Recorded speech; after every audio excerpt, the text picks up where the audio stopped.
What is up, you guys? Welcome back to another video. In this video we're going to use the grease pencil in Blender 2.93. I think it was 2.93, and we are going to create something awesome. Mr. Nimbus from season 5, I believe, of Rick and Morty. We're going to do a scene from there, and yeah, hopefully you guys like it. So let's go ahead and get started. Cool, so I'm not gonna lie, I'm not a huge fan of grease pencil. I think it takes a huge learning curve like the rest of everything in Blender. So I started off with this layer sketch, and it's just a pencil brush, and this looks nothing like him. In the beginning, my sketches are garbage, and that is my weakest point, is the sketches, to be honest, because yeah, I don't know, I'm just terrible at it. So basically on that little doodle thing on the side, I don't know what it's called, but the green thing with like 2 points on each end, you can do different layers.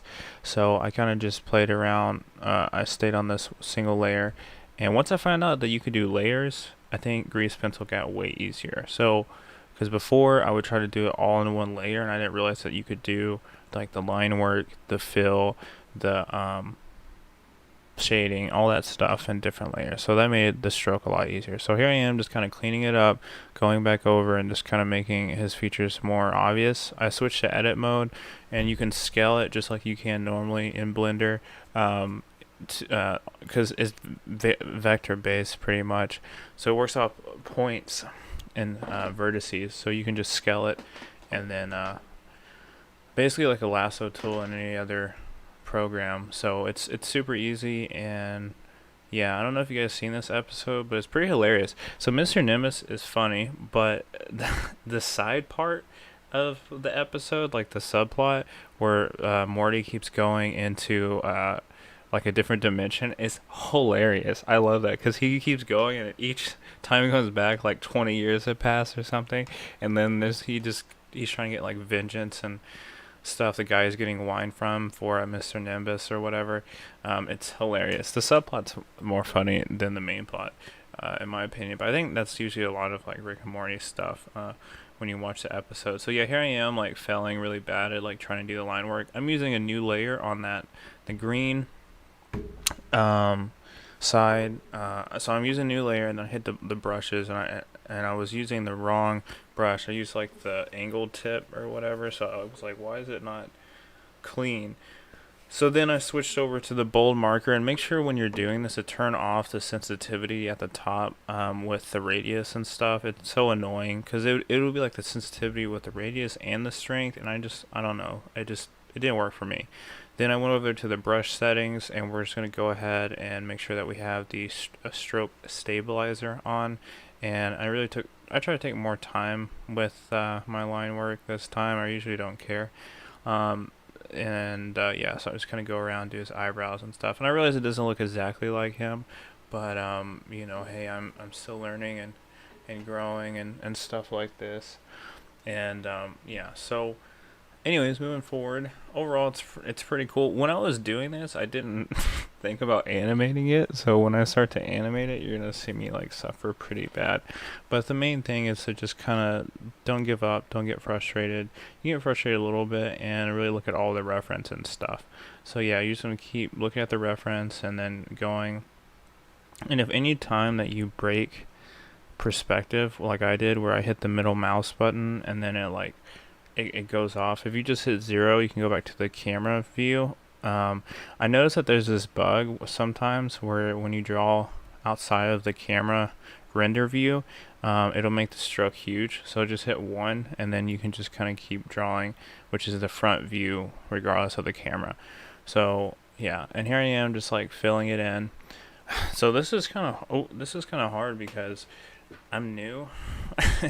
So like I'm new to like filling and figuring all this stuff out. So I'm pretty sure there's a better way to do this. So if you know how to do the fill without making 1,000 materials, I think vertex paint, but I'm not too sure like how to do that without like vertex painting the whole object, right? So if you guys know how to do that, please let me know. I would like to know more about this. So this is kind of a mini tutorial, not really, just me showing you how it's I did it.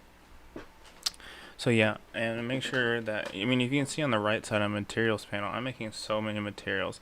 But what's lame is like I can't get access to the palette. I can only have access to the palette when I do vertex paint, and I want to have access to the palette, so I have to keep making these materials instead of actually having access to the palette. So I don't know. There's probably a workaround around it, but yeah. So I'm just kind of going and tracing behind it, the line work, and making sure it looks okay.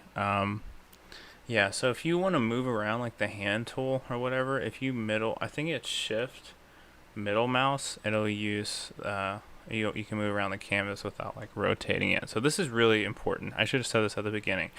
Middle mouse button to move around the canvas, to, make it look, I don't know, normal, I guess. So, yeah, also, different note. If you guys want to let me know, like in the comments, like what you would like to see for like the future. If you want more grease pencil stuff, please let me know. I would love to do more grease pencil stuff. I want to learn it. It's extremely powerful once you get past all the hiccups. So yeah, I want to learn that, and if you guys want to see me fail many times, then yeah, I will make a lot more grease. I'll make a few more of these videos to see how they do, and yeah, so more blender grease pencils. So here I am making another layer, and then on top of in that layer we're gonna change it to the blend mode. One is gonna be multiply for the shading, and then the other one's gonna be add.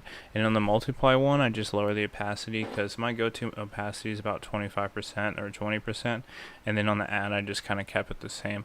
And then I just went in there and then just did some makeshift like shading and stuff. And if I wanted the individual colors to be lighter, I would just create a new material, and then if it was like the face, if I want it to be lighter, I would just create a new material and then lower the the value of it, so it kind of blends a little bit better, because his face kind of had this makeup look to it, like he had makeup and stuff on, which he probably did, knowing his character. So yeah, so here we are just kind of finishing this up, and now I'm going to try to animate, and you're going to see me like fail kind of miserably, but then it makes it work. So I just switch to edit mode, and then I create one keyframe, which is him like slightly nodding his head, and then if you go in between the frames with the right stroke selected on the grease pencil, and you go to the draw mode, and then object, and then interpolate, it'll just interpolate in between for you. See how it makes those like frames in between, so you don't have to draw every single frame.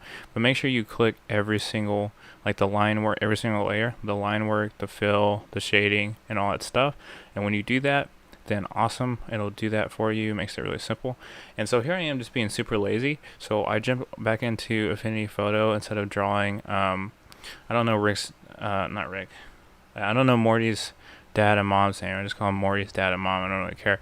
And so I just kind of clipped them out really quick, made them PNGs. I wasn't gonna draw them, even though it looks bad. And the same thing with the background. I just clipped the background out, and I didn't even really like clip it out because the only image I could find was this really low res like image. So you'll see how like the me drawing him was high resolution, and then the like clip out parts are low resolution. So yeah, so now we're back in here, and all I'm going to do is just create a new like 3D or 2D plane, and then this is all shader work right now. So we're just going to do an image texture, then we're going to import that background that I made. I use Node Wrangler, so I would do Control T on the image texture, which makes the texture coordinates and all other stuff that you need. Highly recommend it. I'm trying to talk really fast because there's a lot of information, so this is really hard for me. So put Node Wrangler in, then I put the background, I put it right behind him, so you still can see it, but no one really cares. Now this was kind of difficult because I forgot how in my head how the PNG works. But basically you want to do the image texture like you did before, but then on her, since she's PNG, you want to go to the material settings and then do alpha hashed. I believe alpha hash or alpha blend or alpha clip. I think alpha blend worked for me on the material settings. Then it's a one more step. Make sure it's an emission because we're doing a 2D animation. So make sure it's an emission, and you see how I'm mixing the shaders right here. I think it's actually adding the shaders. So I'm adding the shaders, and the top one is going to be the transparent shader, and then the emission shader. And then for some reason, yeah, so I take the alpha and I plug it into an invert, which turns the alpha inverts it obviously, and then I plug it into the transmission shader, and then when I do this, it makes a clean cut.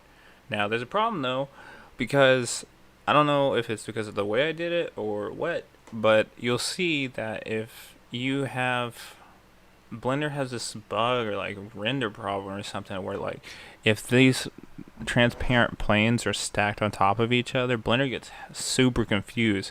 So you'll see that I'm trying to like do it to where it kind of like they stagger in, so it kind of has like this parallax effect or something. And then I noticed like after I was editing that Mr. Nimbus, his face or his head was cut off, and I was like, what the heck? So then I realized that if I'm above a certain Z or Y, or whichever one's the vertical one, that, you know, I could see his head but I couldn't see his body, and then if I go below it I can see his body but I can't see his head. So then I found out that I just have to be really sparing with like using these, and I think it's partially to do because I exported the whole image as a transparent instead of just like that section of them, and so it just kind of makes it harder for like Blender to like see right through it and stuff, even though, you know, I don't know. But yeah, so here's the final rendered image. If you guys like, or rendered video, if you guys like this, please comment, subscribe, let me know if you want some more grease pencil stuff. I would love to do some more grease pencil in Blender, and we can get more in detail about it. If you haven't already, check out my Affinity Photo videos, speed art, and my other Blender tutorials over in this area and right there. So yeah, subscribe, and you guys have a great rest of the day. Bye.